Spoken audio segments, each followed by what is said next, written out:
do have a couple questions that have come in, and so if we can do that, I'm going to leave both of your mics open, and a couple of these are directed to you, so we're going to start there. There's a question related to parenting style, and we've heard a lot in recent years about millennials being raised by helicopter parents, and that hovering and in some cases smothering of their kids. Do you think that millennial parents are going to continue this behavior, intensify it, reject it, change it in some other way? Well, we in our book we talk about the phenomenon of stealth fighter parents, of helicopter parents becoming even more intense. You see that quite a bit in the educational reform movements in the country, and laws such as Parent Trigger in states across the country that allow parents to take over a failing school by petition.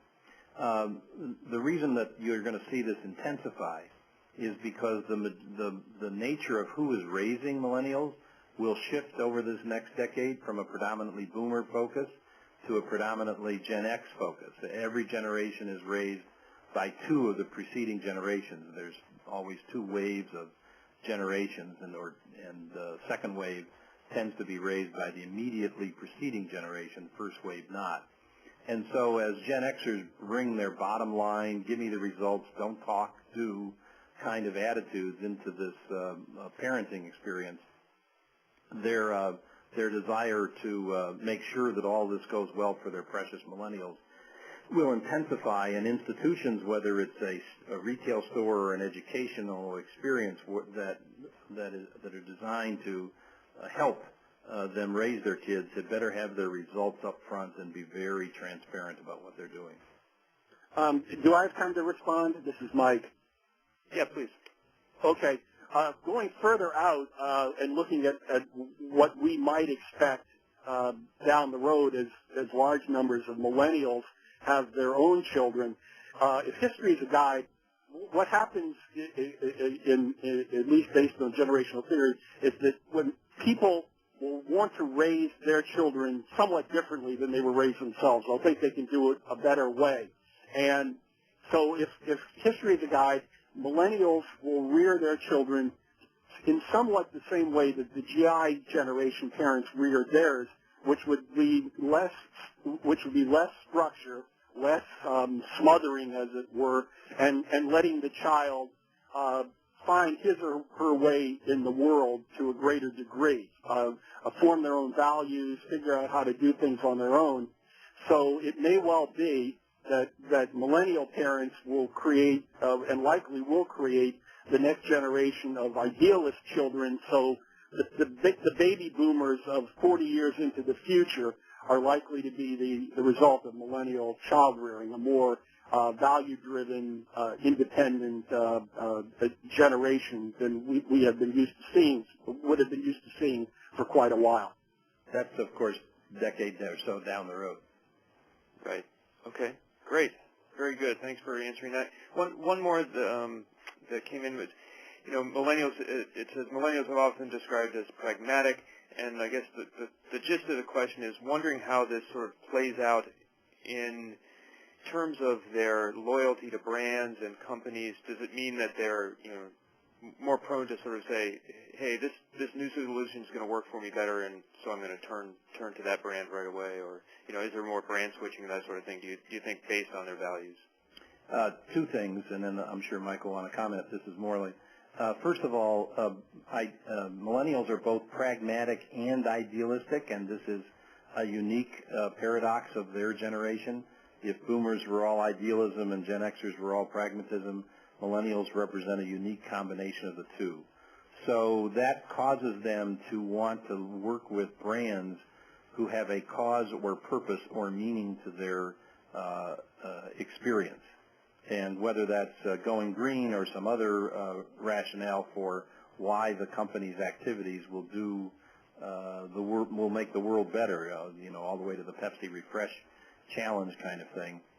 That is very important to millennials in choosing their brand. And as you then look at the brands that they most favor, all of which have a high-tech component to them, from Disney to Google to Facebook to Apple to whatever, you see this unique other paradox occurring, which is a great loyalty to a fewer number of brands. sort of the end of brand differentiation and diffusion. But within the brand experience, a desire for a unique experience. So as soon as I get my iPhone, I skin it, and I download applications that make it uniquely mine. And this combination of consensus decision on what we should buy, and then a desire to customize what I do buy, are attributes that brands will have to retain millennial loyalty. Great. Okay. Very good. Let's see. One other question, and this one is actually directed to Kristen. It says, are the new family and household types doing different things, doing anything different on common household tasks such as shopping, cooking, cleaning, and the food they eat versus traditional family households? And let's see. Kristen, could you answer that? Oh, yes. The age-old question of who's going to do the dishes. So Pew, bless them, actually asked this question in a 2010 survey. And what they found is that the number of people who believe that the best kind of marriage is one where men and women share duties equally. In other words, where both spouses work, handle domestic duties, and take care of the kids, is up substantially to nearly two-thirds. So it's 62% now versus 48% 20 years ago. So that's a huge shift. However, there's an internal ambiguity in here, which is that even more people still feel that the male should be the primary breadwinner. 67% say that it's very important for a man to be ready to support his family before he marries, and only 33% say that about a woman. So, unfortunately, Pew did not do an age breakdown on this question. If they had, I would probably imagine that the millennials would not share that latter view, that men should be the primary breadwinner. So there may be a big generational breakdown there which will erase this ambiguity over time as millennials form families. But as of now, that's where it stands. How do you dispel some of the perceptions that Hispanics are perhaps more of a homogeneous market, and how do you help people understand the diversity within the market through the work you do? Well, I know everybody has this perception that the market is one monolithic block. But people, when they start digging in, they start realizing it isn't. They are aware that people come from different countries, but they tend to put it into one block because they don't want to deal with the complexity of breaking it down. Now, here's the thing. If you sell golf balls, do you really care that your customers are multicultural or not? Well, it will depend on the level of expertise on golf that these people have, right? The higher the expertise, the more pro golfers, you will care even less, because what they will care about your product is how good it is, how it performs, etc. Now, when you start with the beginning, you probably have to talk about your product, but you need to cater to the different cultural nuances in order to make it relevant to them. Great. Does that answer your question? Yeah, that does. And going back to the earlier slide that you had with the assimilation and acculturation, can you say a little bit about? I mean, cultural flows and influence go both ways. So, clearly there are impacts and influences on the U.S. and mainstream U.S. culture that are happening as the size of and influence of Latinos grows in the country. Can you say a little bit about that? What would you like to know? That's the biggie. Where's it going? What's it going to mean? And how does that? I mean, I guess partly it relates to the mixing of families and interracial marriage and that sort of thing. But what's it? What do you see? How do you see it start influencing American culture already? Well, American culture is being influenced by Latinos. Number one, it started in entertainment, and you can see it on the music. Being Latino is hip, cool, trendy, hot. That's also kind of a perceived notion about it. Not every Latino is hip, trendy, cool, and hot. Now, on the other hand, you will see,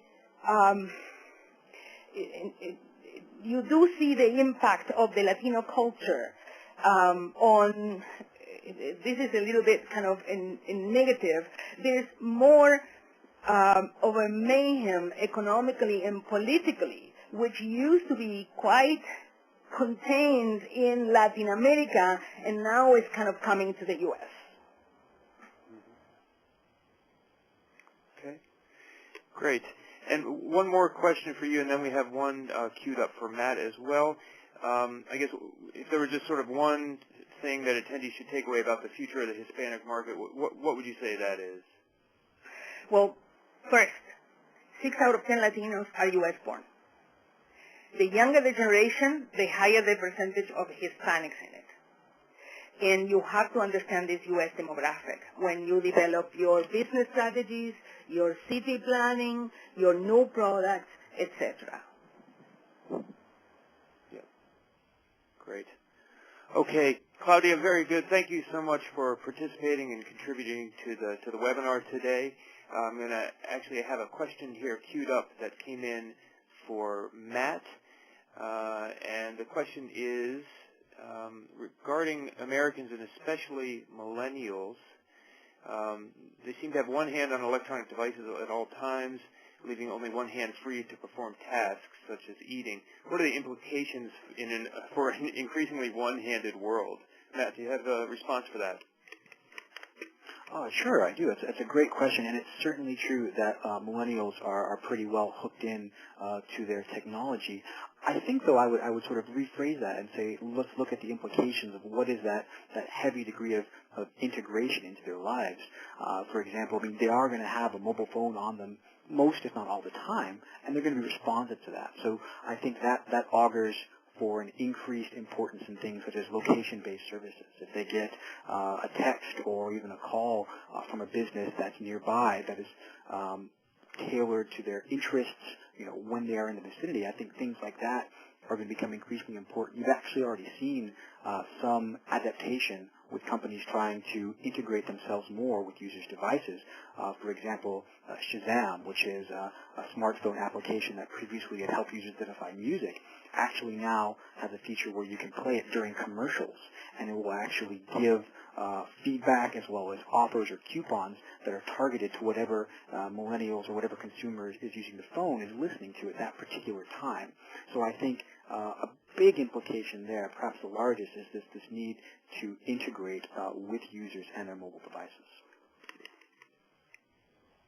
Thanks, Matt. And that also, I guess, there will be technology changes that could make the device, hands-free more and more immersive. And so I think, as we move towards things like 3D television with social networking integrated into the experience, into the 3D experience, we maybe won't be sitting at the TV with one hand on another device, et cetera. So things will be changing in that way as well. Yeah. I'd actually add a follow-up there, which is that consumers are becoming less patient with cluttery interfaces. And this kind of draws from the fact that because they have these devices on them all the time, they have this sort of continuous attention split. So their preference for just that extra click or that extra menu is really diminishing. And you're seeing this both, for example, in the accolades that Apple is winning every time it releases a new sort of streamlined consumer device, or even, for example, in cars, where you have this new interior auto design movement that essentially making a realization that split attention and decreased consumer patience with just this bewildering array of information is requiring this sort of streamlining of design. We're going to be putting together a post-webinar packet of information. It's going to include copies of all the family-related briefs that Innovaro has published in recent months. So please do be on the lookout for that. If you have any questions in the meantime about the content that was presented, you can direct that to myself or to Mike Vidican, our account executive. We want to really thank Morley Winograd and Michael Hayes for their participation. Please be on the lookout in the packet I mentioned earlier for a copy of their new book. We're going to include that. Thank you also, Claudia, so much for your contribution and sharing your insights into the changing Latino market. It's an exciting area for you to be involved in, and your perspective was much appreciated. And so on behalf of the Innovaro team, I will thank all attendees for joining the session, and we hope you have a great day. Thanks so much.